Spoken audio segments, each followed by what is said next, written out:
Now to a live look over Capitol Hill this afternoon. Right now, there are urgent calls for lawmakers to work together to avoid a government shutdown in less than 2 weeks. This after Republicans blocked a defense spending bill just yesterday. ABC's Faith Abube is in Washington with the very latest.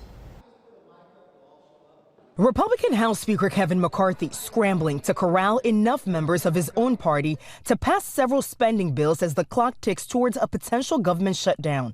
Deep divisions among House Republicans increasingly threatening what could be one of the largest government shutdowns in U.S. history.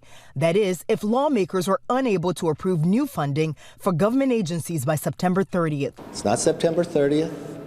The game is not over, so we continue to work through it. And I've been at this place many times before, and we're going to solve this problem. But on Tuesday, House Republicans could not muster the votes to pass their own defense spending bill after 5 hardliners blocked the measure from advancing.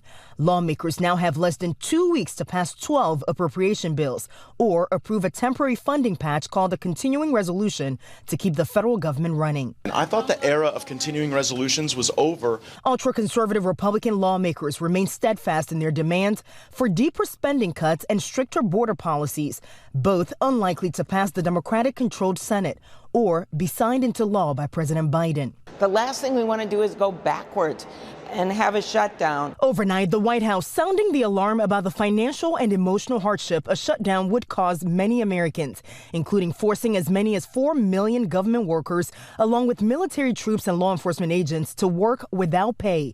Money to fund disaster relief could run low, and 10,000 children would lose access to Head Start. We're pulling for the Speaker and hoping we can move forward.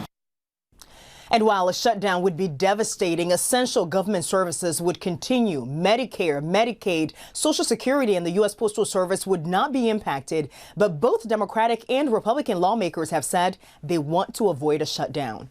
In Washington, Faith Abube, ABC News.